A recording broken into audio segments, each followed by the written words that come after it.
Well, hey there, everybody. Welcome back to Politically Speaking.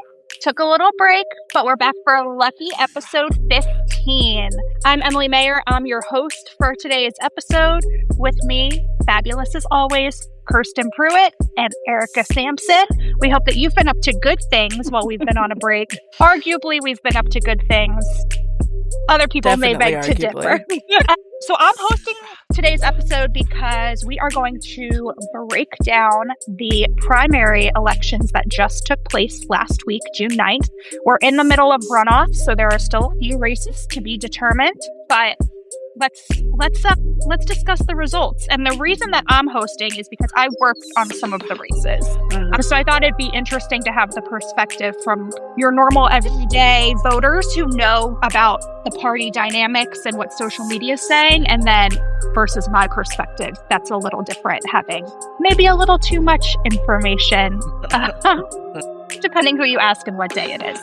All right, so first off, what was the most surprising thing to you regarding the outcomes of the primary, Kirsten? Nancy Mace finishing fifth. It was a happy surprise. Yes. Great news. And she doesn't have a job. So, yeah, happy surprise. Good surprise.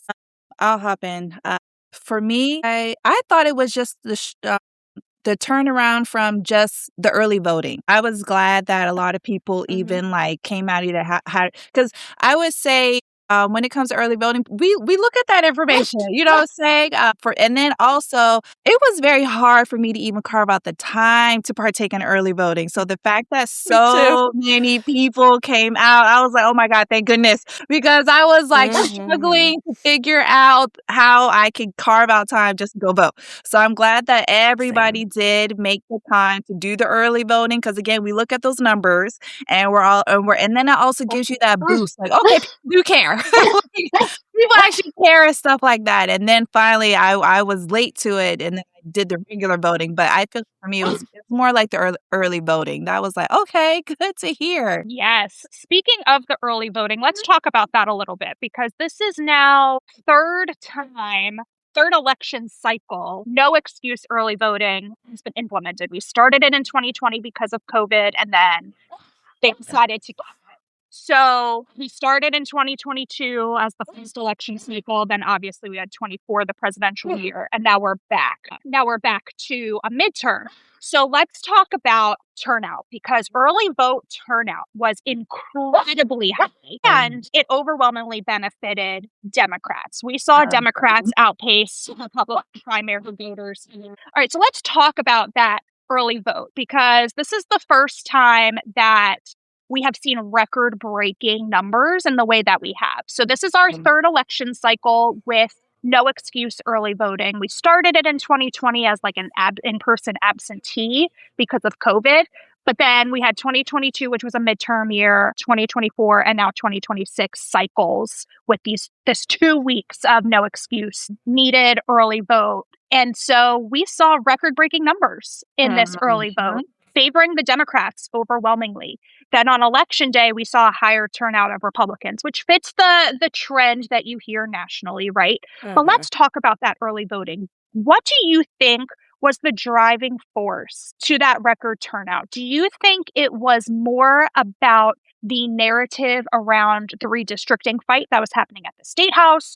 Do you think it was related to their excitement about certain candidates, or do you think it was a completely unrelated third thing, Eric? I think it had impartial due to that redistricting. I feel like because that was relevant around the time of voting, it's kind of like people were coming out for that, and then it fueled them to want to vote in general and stuff. So I definitely feel like it was more of timing and alignment, and then, just messaging and stuff. So that really excites me, because I'm always like, how do people even know when to vote? How do people even know who's on the ballot? How, all these, questions, because some people, if they're like me, I don't check the mail because nothing ever good comes in my mailbox. So I'm always like, Same. Ain't nothing get me to that mailbox and check it.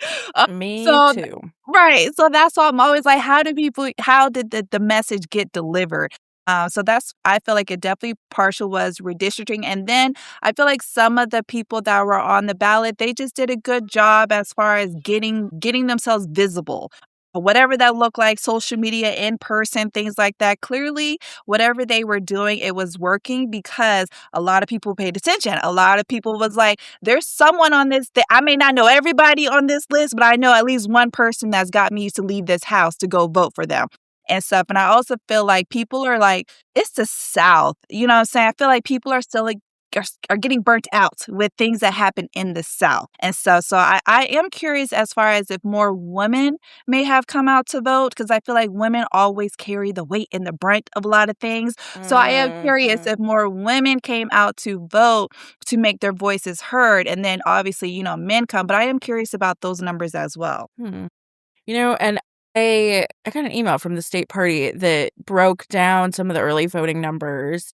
And now I kind of want to take a look and see, because I think it might have broken it down by gender. It definitely did. That's what I was thinking about checking too while we're sitting here. Yeah, I'm like, I didn't, I saw the email, but I didn't pay a ton of attention to it. But I briefly clicked on it. So yeah, I think that we may know that actually. So with M's question, I think is a combination of both the redistricting and excitement for candidates, and maybe not even specific candidates, but just the fact that there were quite a few Democrats on the ballot to choose from. And that's unusual. It's hard enough to get one Democrat to run for a seat, let alone multiple. So I think just having the choice is exciting, and being like, I want to go vote. I want to get it done. And I just think with our crazy busy schedules, having options of what time to go vote is phenomenal. It worked out. Obviously, not obviously, I don't know why I said that word, but I work election. I work the day of the election, so I could get a mail-in ballot. But my husband doesn't drive, so I take him to vote. And so it just works out better that we have an option to go vote at a different time than election day. So I think that's appealing to people. And I think, the longer we do this, no excuses, early voting, the more people are going to hear about it. And so you're going to see them come out more. Because at first, may have just been select few people that are kind of in the know, new. Right. But now word of mouth starts getting around. It's like, oh, did you know you can go vote early? Yeah. Yeah. I think that's a good point, Kirsten. I agree. I think it's becoming more of a habit for voters to have that option. And I do think redistricting played a huge role. I mean, that first day we saw massive numbers, and that was the same day that they were taking the vote on if they were going to take up a new map or not. And we saw pushes from the South Carolina Democratic Party, we saw pushes from lawmakers, we saw pushes from nonprofits, just saying the more people that go vote, the harder it's going to be for them to agree to pass this map. And sure enough, I mean, they were right. So kudos to all the people who showed up to vote on that very first day. We did see about 30,000 new first-time primary voters that were Black. And so I want to take an opportunity to kind of break that down, because we also had a record number of Black candidates running statewide. And so here in Beaufort County, I had 7 races on my primary ballot that I could select from. The only one that wasn't statewide was my congressional seat. So there were 6 statewide primaries taking place where there was at least one Black candidate option. And so you have folks like the Brandon Upsons of the world, other bigger social media accounts put out an image of this slate of all of the Black candidates, for lack of a better phrase. I mean, that's what they were referring it to, the black slate. And what we saw was that 5 of those 6 won their primary. The only race that was not won by a Black candidate, or the only Black candidate in that primary, was Annie Andrews for Senate. And I think you could argue that folks are just really fired up about Annie. They knew her from her congressional run. She's been out in the community doing the work. I mean, I think there's plenty of arguments to be made about why Annie won that race.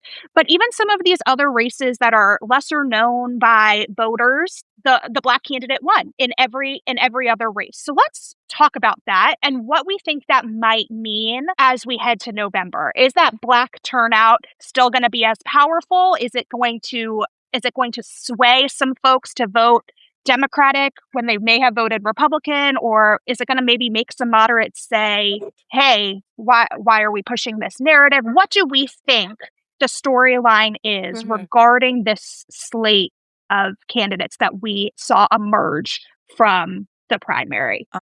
I'll start. I think I'll let Erica go first. I think that this is great. I always say representation, but I always say everyone wants to be Black until it's time to be Black.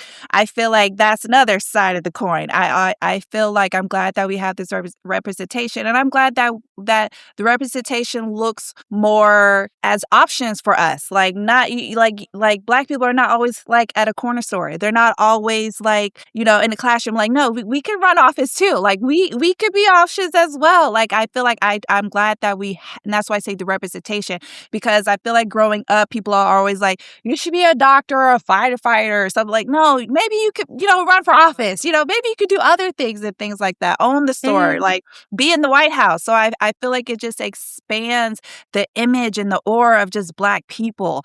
It's like we can do those things as well, and some. So I think it's great that we are seeing the and some, the more of, than the less of, So and we can add too. So I think it fills my cup to even see a full slate of Black people, because one, it's very hard to run, and it's very hard to even honesty and transparency get Black people to vote, like point blank period. I will just be transparent about that. So the fact that we're even having people have the courage to run, having people in South Carolina specifically to even want to take the stand and want to make those changes and stuff. And I think that's why you're going to also get more voters, because they are able to reach out to people to run. So now you're going to have people in their districts, people that they grew up with. I guarantee some of these people grew up with people in that community, and they're like, dang, like we went to school together. Now you're running for office. Like, I love that, So I feel like it's just a coming home. Like, yes, it's our time. Yes, you're like, let's get it. And hopefully it sprinkles and encourages other people, maybe not to run, but maybe to work on a campaign, maybe to go knock on doors for someone. Whatever the capacity that looks like, it's the capacity that we're getting involved. We're showing people that, yes, we have the knowledge and the skills to do what that person does. Like, I feel like every time I see Trump in office, I always feel like anything is possible. I'm like, yes. But yes, So I love the fact that more Black people are just getting involved, because, again, it's very hard to even get them to register to vote, especially Black men. So the fact that we have like all these people even wanting to represent us, I am all down for it, and it excites me, and it gets us out there, because no one knows our culture like us. No one knows what our needs are like us. So I feel like you need us, when you're making these hard decisions, hard conversations. Like, we got to be at the table too. This is South Carolina. We represent South Carolina as well. So I'm excited, as you can tell. And you should be. You should be. And it's almost Juneteenth. Okay. Yes, I'm real excited. Yes. Going on. Well, first, I want to answer the question, did more women vote in the primary? Because I, of course, looked that up. So 65.5% of primary voters were women. So, yes, overwhelmingly. Women carrying the day. Again. Exactly. Okay. Again. Yeah. Yes. And so then the actual question, and I always want to preface this with, I know I'm speaking from a place of white privilege, and I definitely would never intentionally want to offend anybody. So that's why we have Erica, because sometimes she keeps us in check. Yeah, and I have the best the best intentions, and I love people. Erica brings a different lived experience to help shape our opinion. Yes. Yeah. So I think the thing that, while I am so excited to see all of the Black enthusiasm, and I pray that we're all able to help foster and keep that enthusiasm going till November, because it's a long sludge till November. It doesn't feel like it, but it can be. And I mean, that's with everybody. I hope we can keep the enthusiasm with white people, Black people, everybody, because that's what we're going to need come November, is people to keep turning out. So I think keeping that enthusiasm high is super important, and for the whole Democratic electorate. But I think what bothered me about like the brand start creating like the Black slate was I would like to focus on why they're a better candidate. Because in many of those races, you can say, or maybe all of them. I mean, I didn't know many of the races, I don't know some of the lower, not lower, but obviously I was really plugged in on governor. But then once we get to treasurer and things, I have no idea. But I think we should be uplifting these people for their accomplishments because, you look at Jermaine and everything that he has done. I think he's way more than just let's vote for him because he's Black. Yes, that's a piece of it and a very important piece because representation absolutely matters. And I remember with Kamala Harris, even just thinking about it now, it makes me want to cry that little Black girls would go up to her and be like, I can see myself in that. And that's so important. But I don't know. I'm not saying there's anything wrong with that, but just I think we should uplift the person as a whole. Yeah, I hear that. And I think it's really interesting. The race that stood out to me in regard to that slate dynamic was treasurer, because the white candidate was Trav Robertson, who was the chair of the South Carolina Democratic Party for, 6, 8 years, something like that, right? And so he had name recognition. He had folks across the state who knew him. Granted, some people had negative opinions of him, but I feel like if you went into the ballot box and you didn't really know anything about treasurer, you'd still see Trav's name and be like, oh, that's somewhat familiar to me for some reason. I don't necessarily know what it was that he did, and he also previously worked as the deputy treasurer for the state, which is why they had recruited him to run for this. So I think when I look at the entire outcome, that's the race that really stands out to me as oh, maybe this Black slate thing held more power than I realized, not being in the Black community, in those message rooms, that's not my space. And so I'm not there. And so I think maybe I underestimated and it hurt my statewide candidate. Yeah, and me too, because I really thought Trav had a good shot.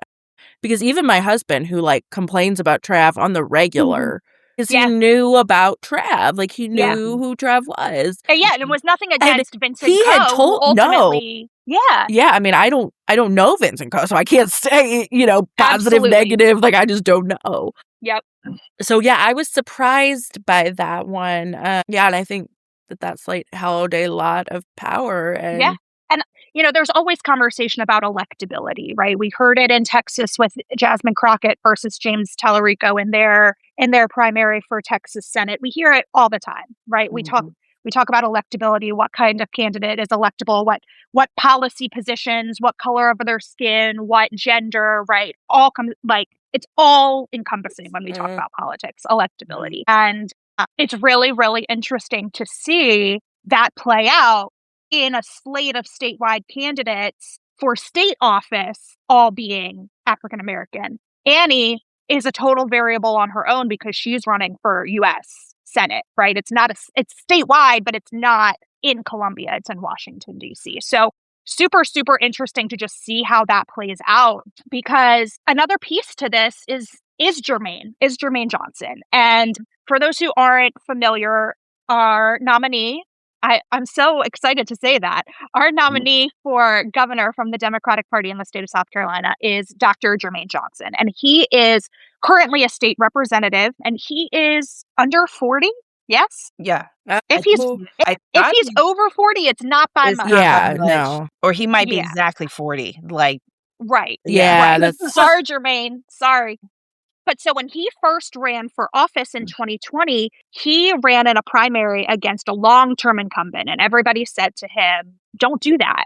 That doesn't look good. Wait your turn.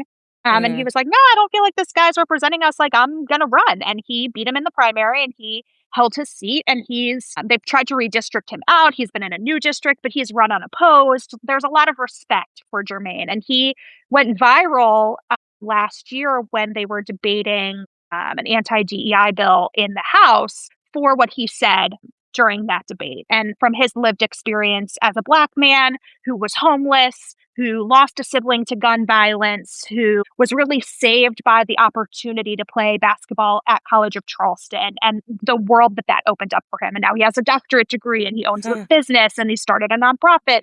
I mean, he is everything that you could want somebody who came from that experience to grow up to be, right? Hugely successful. His wife is amazing. They have 4 kids. I mean, I could just go on and on. I love Jermaine, and he's a real person, right? Like, you talk to him and you don't feel like you're being spoken to by a politician. But for those who don't know, when it came time to file for office, there was a conversation of if Jermaine was even going to file. And that was 2 reasons. One, folks were saying he's having a tough time fundraising money.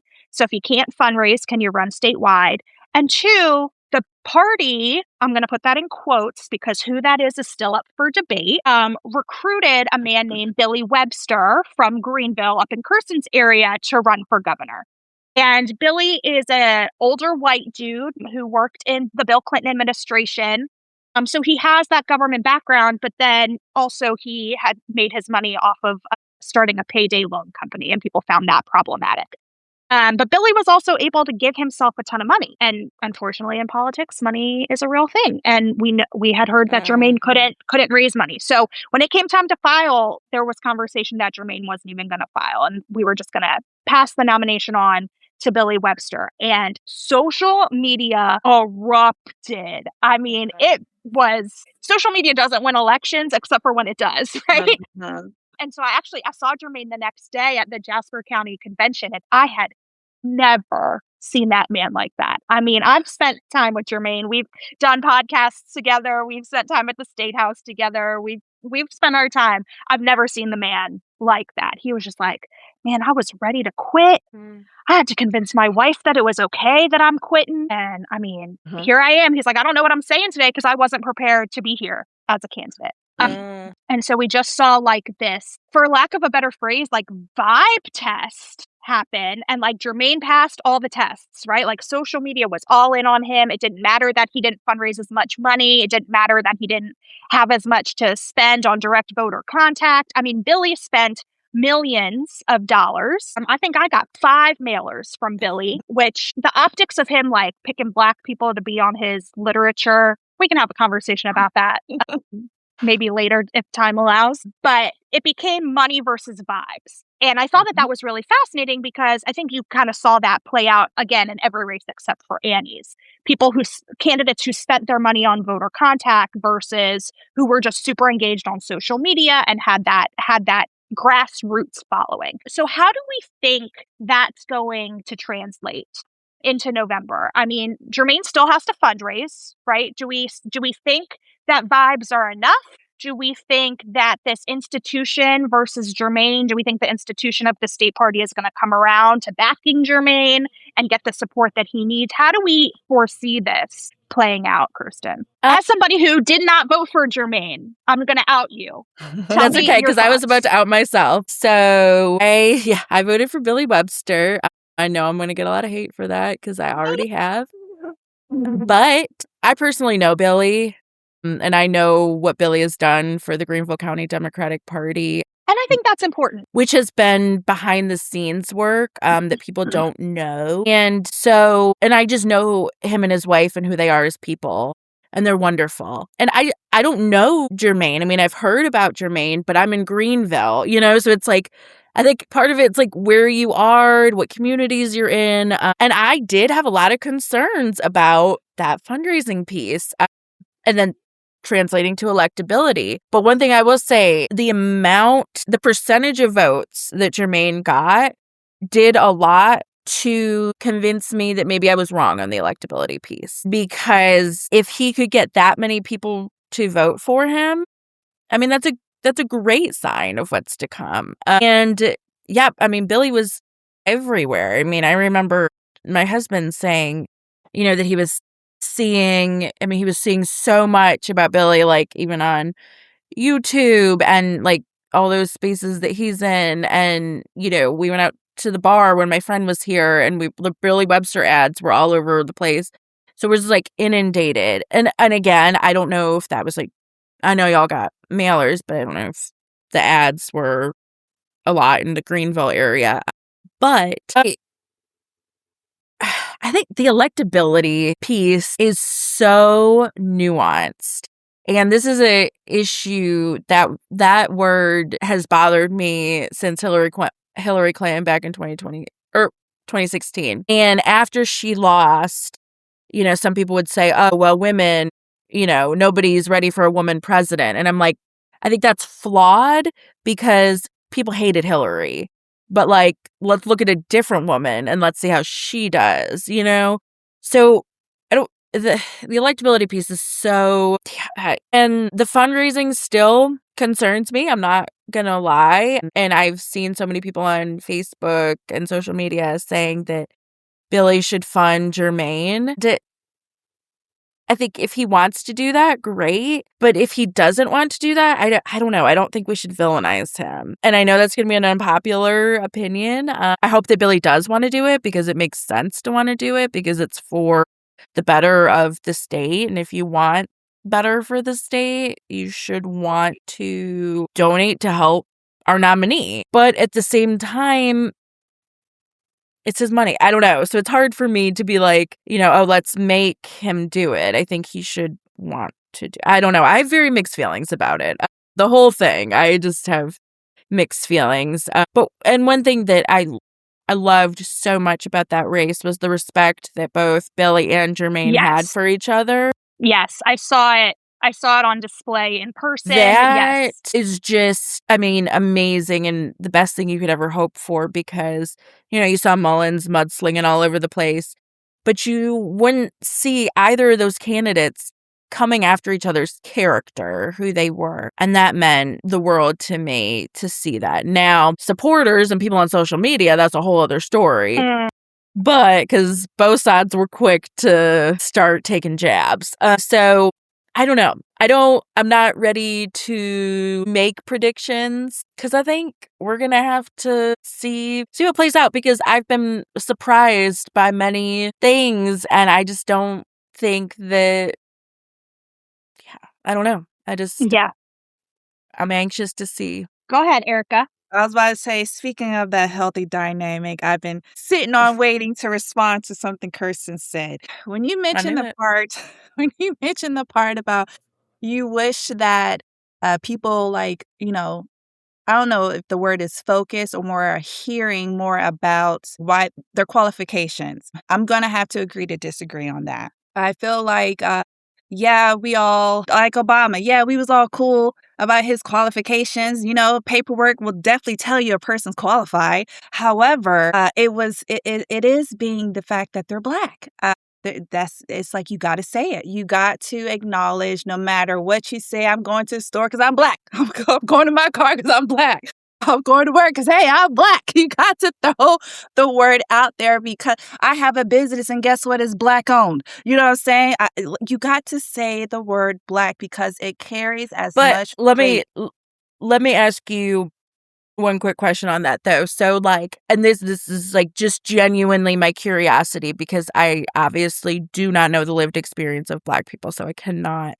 But does that mean we vote for them just because they're Black? Or well, the way that I interpreted the Black slate before I let Erica give her knowledgeable answer is hey, if you don't know who you're voting for in these races, these are the Black people. So if you're 10 toes down, but you don't know anything about anything, these are the people that you need to be voting for. That's how I interpreted Black slate. I didn't interpret it they're better or more qualified, which, that's a different conversation for all of this anyway. But I took it as, hey, if you're riding with Jermaine, FYI, continue down ballot and vote for these other Black candidates. That's how I took it as a white person running a campaign for one of the white candidates against that slate. But Erica, I want to hear your thoughts. Yes, I feel like the word Black just carries so much weight because it carries so much history. It carries so much stories. It carries so much lineage. It carries just so much importance that there's no way that you can just solely focus on qualifications without acknowledging that, hey, the person is Black. And then I also feel like there's so many white representation that you have to acknowledge that, hey, there's a Black candidate on the ballot. And a lot of people and as the voters, the Black community, even when you mention people running there, if it's a white person, they're not gonna like run and put their shoes on. There's no sense of urgency because they see what the white community does. So you have to be like, hey, there is someone possibly gonna be sit at this table who gonna represent us and stuff. So I feel like there's no way that you can be like, the focus is only tell me what the qualifications is. No, I need you to tell me everything. Like, and then the fact that he mentioned that he's homeless. He mentioned certain things. These are Black norms. I don't want to say that without like sound like I'm belittling my people, but these are realities of some of the voters behind that are coming to vote. These are their lived experiences stuff. And then you got another candidate who is a millionaire. No. And there's a white man, you know what I'm saying? No, it's like, no, you have to say that, you know, the sweeter the berry, the blacker the juice. I don't know how else to say it. You got to be like, hey, there's some Black people. I think it's the other way around. I think it's the blacker the berry, the sweeter the juice. That's what I was thinking. I was like, that doesn't make sense. You gotta say it. You gotta acknowledge it and let it be known. Like there is just Black people on this ballot, and you gotta like say that as you're like, hey, did you know that this person, you know, went to college? This person is representing this part. You gotta like send the accolades, but you gotta make sure to also include, did you know that there is a Black person? Because a lot of people they're gonna stop listening to you the minute that you say that there's a white man on this ballot, or there's a white person, whatever, or whatever that is. But I just feel like, yeah, I have kickback on that one because I just feel like you can't only be like, yeah, I want to hear their qualifications and stuff. That's cool and that's great information. And that wasn't that wasn't, I think I meant more look at them as like overall. Like I think, yes, we should also put in that they're Black, but I think we should. If you want the Black vote, you got. I think my pushback, Kirsten, on that is because I just what you're don't saying. know, and like these are just genuine questions of I admit 1000% the privileged life I have lived around white people my whole life. Like I don't have a lot of exposure to this. So my perspective, I genuinely want to know because I think it makes me a better person to want. Well, and so to take that one step further, Kirsten, I think for me, it also comes back to reminding myself that like Black people still don't have access to the same opportunities to be successful. So if you have two qualified candidates on the ballot and one of them is Black and one of them is white, the Black candidate probably had to overcome 17 other hurdles to get to the same point. So like from that perspective, no, that's a very good point. I get that. And then you mentioned Erica, about follow-up question for you. You mentioned how he struggled with finances, but he definitely got the vote. And I feel like that also speaks volumes as well, because not a lot of people sometimes have the money to give. But what they can do is go out and vote. That don't cost nothing. They can catch a ride. They can mail it in. So I feel like, again, the Black vote just carries the weight. And the fact that people like to market to the Black vote. Why? Because it carries that weight. Right. So it's like, yeah, no, it's very, very key and very important to acknowledge the word Black. I mean, here in South Carolina, you cannot be a successful Democratic candidate without the Black vote. And I think that's why you saw Billy lean into the endorsement of Steve Benjamin, the former mayor of Columbia, who's a Black man, that type of thing. I also think, it made Jermaine, because of his upbringing, because of his knowledge of the community, so much more appreciative of every dollar that was given to him. Because when I saw him that next day and he told me the dollar amount that came in the night before, I was honestly shocked at how low it was. I was like, well, you got all that support online and it didn't translate to dollars. But hearing what Erica said and now thinking back to how Jermaine reacted, it's making me realize that he was realizing that even people who couldn't give were finding a way to support him. Erica, I have a follow-up question for you because I saw on online forums Black folks saying they were going to vote for Billy because he was more electable. Can you speak a little bit to why that might be internalized for some of the Black community? I feel like they probably feel like defeated, either whether it was this experience or maybe a past experience or some type of experience made them by default think that we needed a white savior to get across the finish line. And that's also why I feel like why we need more representation to so people can see we don't always need a white savior. We can do this our own. Like we just have to come together and do the action. But I feel like because of whatever past experience, whether it's social media, past presidents, past elections, whatever it was, gerrymandering, everything, I feel like it's the air that's coming out of the balloon slowly. And so by default, people think that we just need this white savior to win, to get victory. And that's the part where I feel like that's probably, and then the man had money, you know what I'm saying? So by default, they think maybe he can market and make a reach and all of that stuff. So I just think it's just past experience that has like succumb and made people just assume that this is the way that things are supposed to be. And it's like, absolutely not. And I'm glad that Jermaine was actually, whatever the outcome is November, I feel like this right here made a big impact and let people know, again, is things can be different. You know, so many things can happen.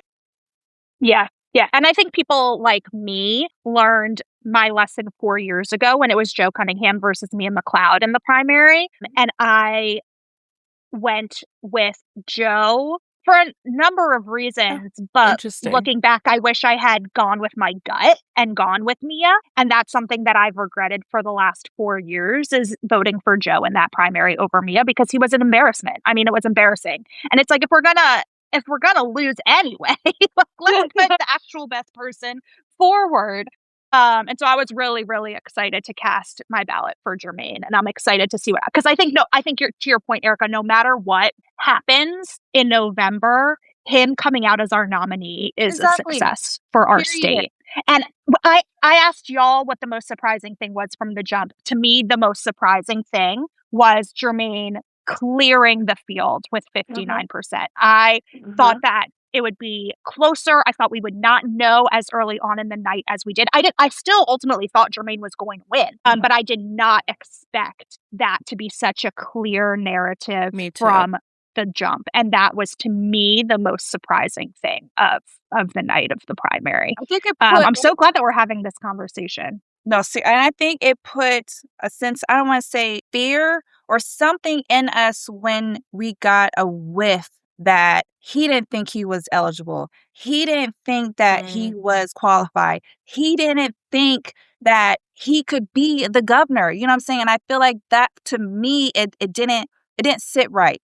Because it was like, you don't think that because of finances, like you are beyond qualified, regardless of whatever these numbers say, you are beyond qualified. And so I think that I'll also put the fuel to want me to come out my house and show him, no, regardless of what these naysayers are saying, the fact that you're even going for it, like think about it, it's hard to run against this current governor. Like, it's very hard. He is very hard. So the fact that he's even challenging him, and that's why I was like, when I heard that he's even considering stepping down, I was like, no, you absolutely cannot, step down. Like, you may not win.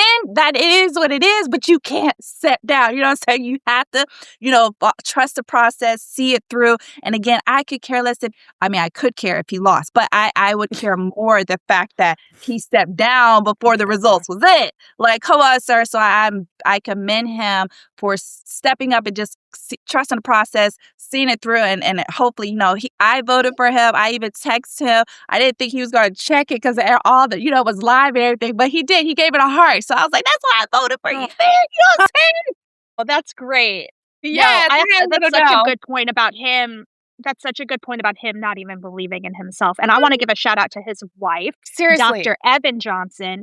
Okay, talk about 10 toes down.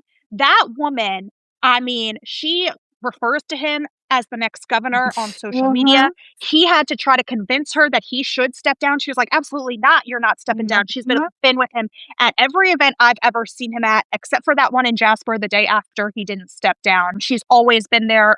She is in the comments in these Facebook forums defending her husband. Like, shout out to Dr. Evan Johnson. Seriously. I'm so excited for the state to get to know her as well. That's really, really exciting. So I love that. Okay, now we're going to talk about the things that drove you nuts during the primary. Okay, and have driven you nuts since, because let's be real, hasn't stopped just because the primary's over.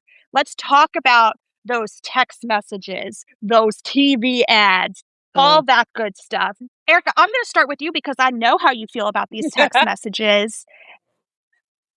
As somebody who is a loyal Democrat who will show up to vote, talk to me about why those text messages are so triggering for you. And as a voter, what would be a more effective or better way for you to be communicated with? They just get overstimulating. I feel like because I internally already knew who I was voting for, I didn't necessarily need those constant text messages because I already had my game plan. So but then I also didn't. I felt guilty about blocking the person I was supporting. You know what I'm saying? I didn't want to unsubscribe. Like, I still love you. Girl, I love you, but chill. You know what I'm saying? And so I don't know if there's a way. And then I kept and then it was the volume about it. It was like I could get, maybe once a week or something, but I would get them 3 times a day. And I was like, my gosh, crazy. like, is this the same number? Like, is this a different company? Like, who? It gets overstimulating. And granted, I'm still going to vote for the person, but I definitely feel like it's like, my gosh, it was just overwhelming and stuff like that. And then I just felt like I told you, I feel like they need to spread the love, give it to somebody else. You know what I'm saying? So well, that's my thing. This costs money. You know? You're wasting money on me. Right.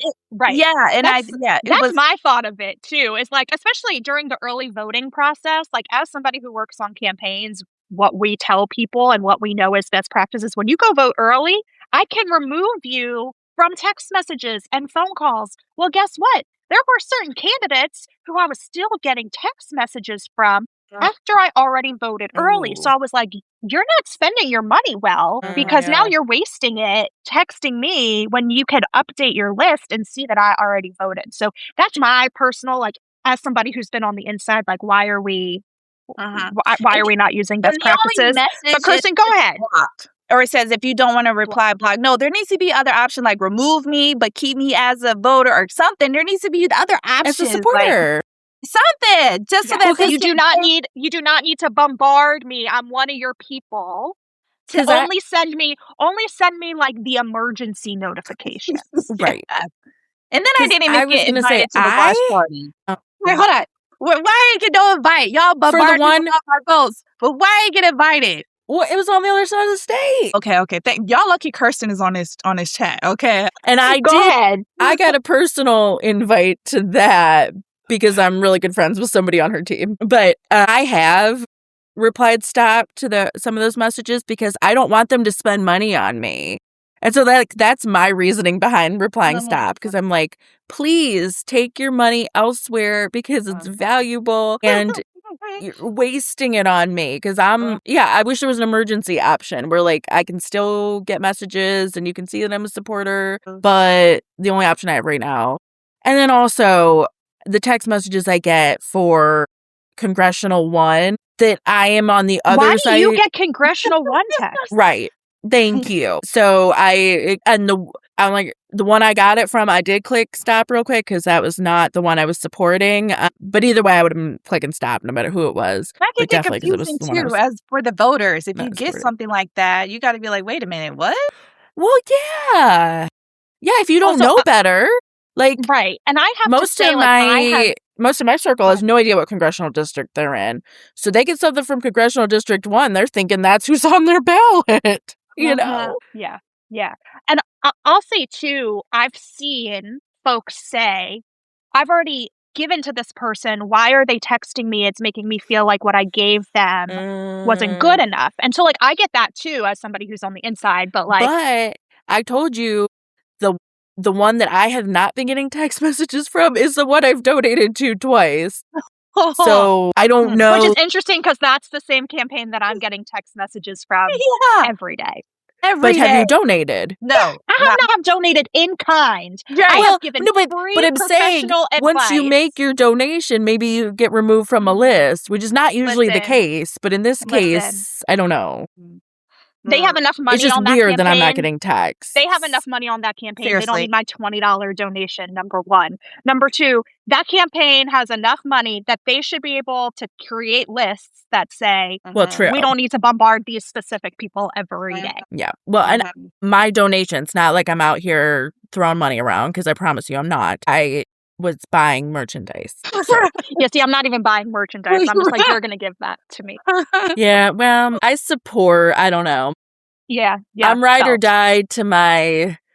I have multiple good friends working on that race, so that also kind of felt. Yeah. All right, before I go to my last set of questions, I want to turn it over to y'all because I want to hear what questions you have that maybe as somebody on the inside I can answer, whether it's about the primary, whether it's about strategy, whatever questions y'all have, I want to hear them and I'll try my best to answer them. But I'll give you a second to think about it because I know I just sprung that on you. I told you you didn't need to prepare anything. And now here I am turning the table on you. So when you're ready, hit me with it. I have a random question that has been on my mind. Real random. You could probably say the answer in like 2 seconds. When people do mail-in ballots, do they get a sticker? No. How messed up is that? How messed up? I love that's your question. In other states, they do. In like California, I'm pretty sure they do. They send it with your ballot. They do in Michigan too. Really? Nice. Seriously, that'd be like the best part. When I slide my, like, where's my sticker at, man? You know what I'm saying? I drove here. That's literally why I go vote. Democracy. I go vote to get that. Well, and in Michigan, they have a contest every year where people get to design the I voted stickers. Oh, and I love that. They are always phenomenal because they're very like Michigan centric. Oh, I love that. And like amazing people enter that contest. And then and I think they pick like more than one. So there's like several different designs. Oh, that's awesome. Isn't that a great idea? Yeah. Okay. All right. I have a question. What do you think will make someone stay home for this upcoming election in November? Oh, that's a terrible question because my mind doesn't work like the average voter. Yeah. So it's very like that's probably the hardest part of my job is trying to put myself in the mindset of the average voter when I'm absolutely not. My husband is more or less the average voter, so I try to like throw things off of him to try to get I do that too. Like a fair test. But I think a lot of things could keep people home in November. I think like the enthusiasm that just happened to erupt around this primary is going to be hard to replicate in November. It's going to take something crazy happening like right around early vote time, whether it's in the state or whether it's at the White House or Congress or whatever. I think it's going to take something crazy to get people super, super excited because midterm years are just not it. I think people are on a high because of primaries and stuff, but I feel like when it's time for an election, the high is gone. I think it's because it's not until November. So it's like, how do you keep the momentum from now all the way until November and get those same people to come out to vote? I feel like that high just like fizzles down. And then I feel like if people assume that other people are going to come out and vote, so they're like, they'll get the vote. I'll just stay home. I don't have to. Right. Well, yes. That's another reason what's going to stop people from going. And I've seen that personally because take Dion, our state senator, he did not win by much his last election. I feel like maybe it was like 30 votes, 20 votes, 15, something like that. And I feel like that's because people just assume that either he's going to win or they assume people are just going to come out and vote so they don't bother to do it themselves. But I definitely feel like is keeping that momentum all the way until November. Hell, I'm tired of the text messages, saying already. So that's why I'm like, how do we keep the momentum all the way until November and then get people to come out? Well, one thing I was thinking about too was if people that have been fighting amongst each other on social media during the primaries, if they can't just accept if their person doesn't win and if they're annoying on social media, I think that's going to turn people off. Because if we're fighting against our own, like... That's a huge concern I have down here with our congressional race going to a runoff. And in both parties, both parties, Republican and Democrat for congressional one are going to runoff. But our runoff is so nasty between Matthew Ford and Nancy LaCour that I truly am worried that folks, if their candidate doesn't come out of the runoff, will either choose to stay home or drop off down ballot and only come vote for governor and U.S. Senate. That's a very, very real concern for me. And that's why when I went out as a surrogate for Lisa Ellis, the campaign that I was working on, when I was out in Jasper County the weekend before the election, my speech wasn't even really about why they should pick Lisa, because most of the people in that room had already voted. It was really like, hey, no matter what happens on Wednesday, we'll have our slate of candidates and we need to do what we need to do for them, whether that was the person you voted for or not. And that's hard. I mean, don't get me wrong. I was working on a completely different campaign. Yeah. And will now go vote for somebody who I was actively primary campaigning against. But the alternative is to keep Ellen Weaver, and I don't want that either. So you got to think about what the actual goal of things are and the greater good of it all, and just swallow your pride. Nobody's going to see who you voted for at the end of the day. You can say you didn't vote in that race if that makes you feel better. I mean, whatever you got to do, just do the right thing for the sake of our community, please and thank you. Mm-hmm. Okay, my last set of questions before we wrap this up, because we're coming to time, is 25% of people showed up for the primary. And I mean, for a primary, that's like ridiculously high. It's normally like 15%, which is abysmal. But 25% is still low. Mm-hmm. So how do we reach that other 75% of people? If this was our record turnout, like the bar is very, very low. So talk to me about how we reach that other 75%. I think that South Carolina is a melting pot. I think that's also, not saying it's a problem, but I feel like there's more people moving here than actually born and raised here. So I feel like if you've moved here, then you need to register. And that's part of the gap, because they're probably registered in a previous state or they're not registered at all.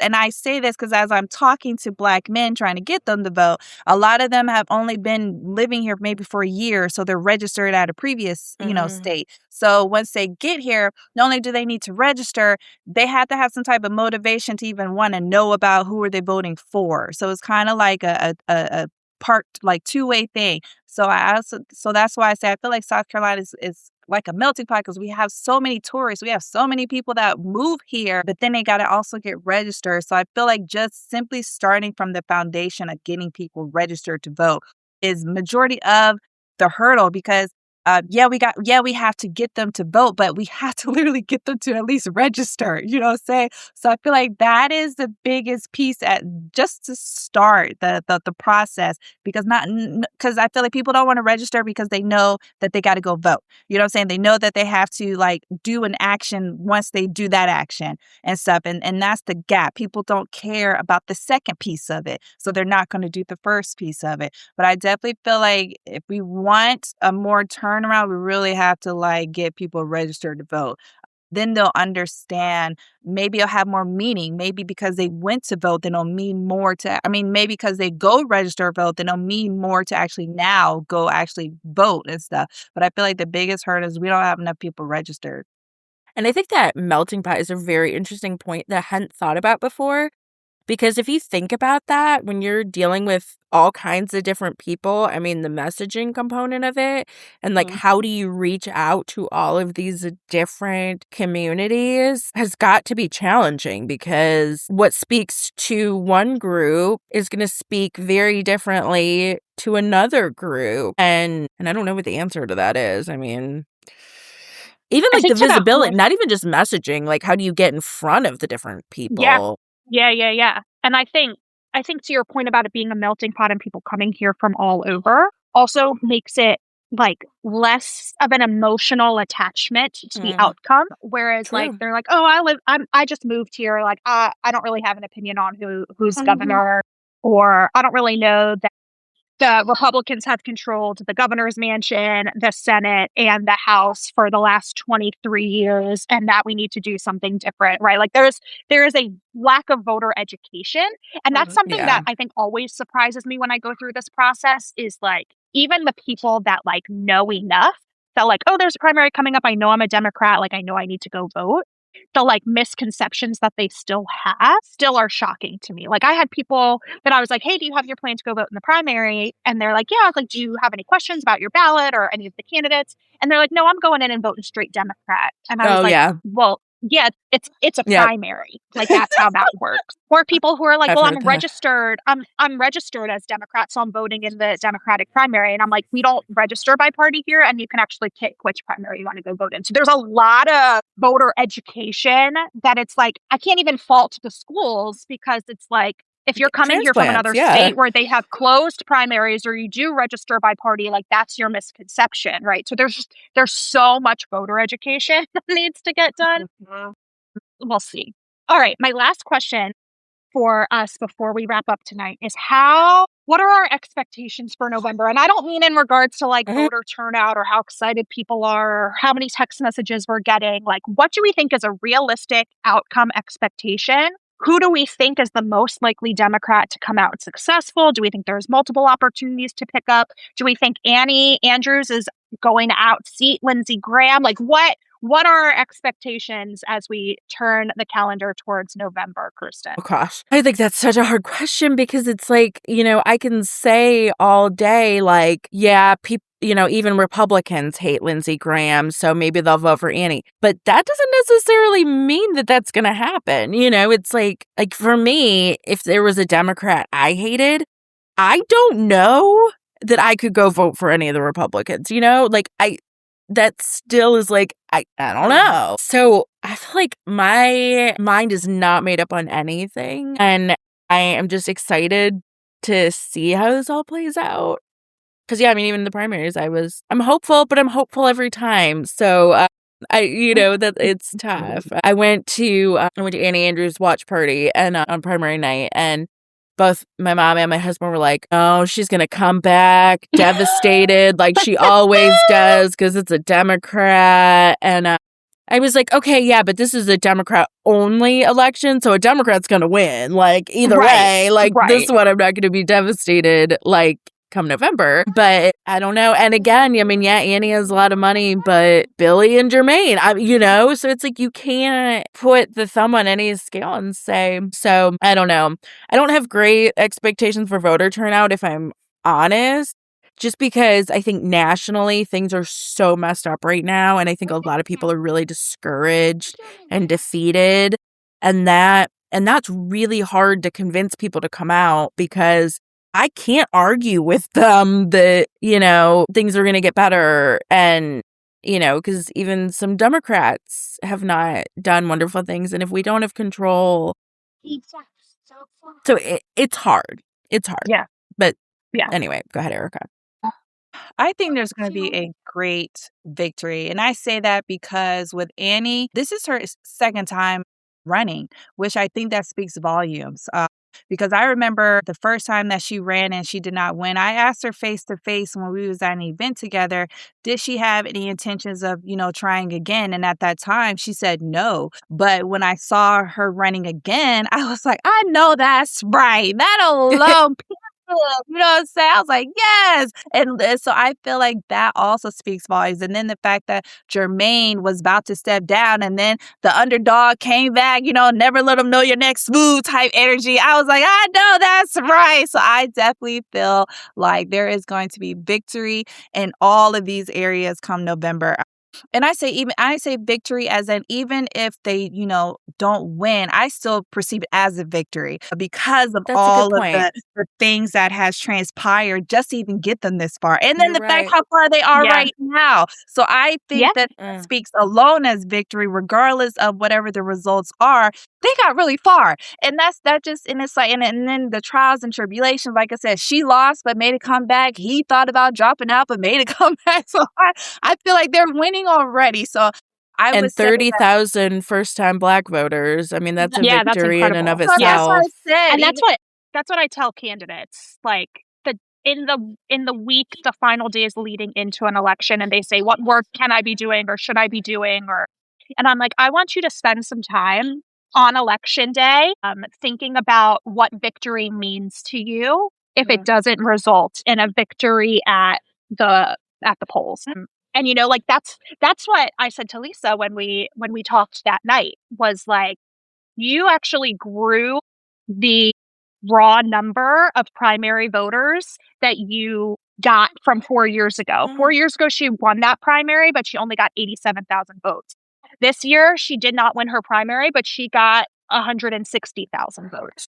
Wow. So, or 140, something like that. Wow. So like that to me is a victory in and of itself. Like you don't know 140,000 people across the state. Right. So that means that your message resonated with somebody and they were like, hey, I don't know that woman, but I believe in her and I'm going to cast my vote for her. So I agree with you, Erica. There are definitely victories to try to measure along the way that are not a victory at the ballot box for sure. And I also feel like, again, when I say the victory, when we get to November and like these candidates may or may not win, I feel like just what all they did will speak volumes, and it will motivate someone else. And maybe Jermaine will try again. Maybe Andy's will try again. But hopefully, they won't have to try again. But if they do, hopefully it's just the messaging. It's the perception. It's like it's a win-win already. And hopefully, it fires other people, especially women, Black women, white women, whatever that is, to want to be at the table. You know what I'm saying? And especially all the stuff that they're trying to control over us. Hopefully, it controls more people want to come out and do what they have to do. But I definitely feel like, to me, this election is already won. It's already back. You know what I'm saying? So I think where it comes.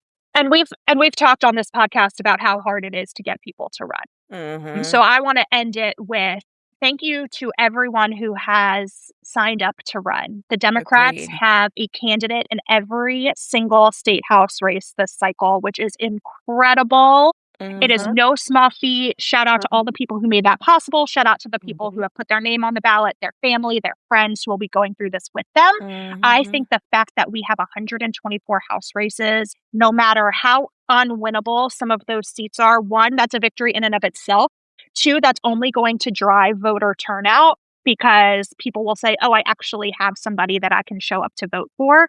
And we can close some of those margins in some of those communities. Jermaine, Annie, some of these statewide candidates will see the benefit of that. And it helps the Democratic Party because there are places that we just don't know how many Democrats there are because there haven't been Democrats on the ballot. So I'm really, really excited to see what the data shows us in November, regardless of the outcome. I totally agree with all of that. Any final thoughts before we wrap up? I miss you guys. I missed you. That's why I said we had to do this. Especially with everything, all the mess in my personal life right now. It's like, I got to see you ladies. Yes. Life be life-in, right? Exactly. Look at us having some grown folk conversation. Can we round of applause for ourselves? Love it. Yes. Well, thank you, ladies. Thank you, listeners. This was episode 15 of Politically Speaking.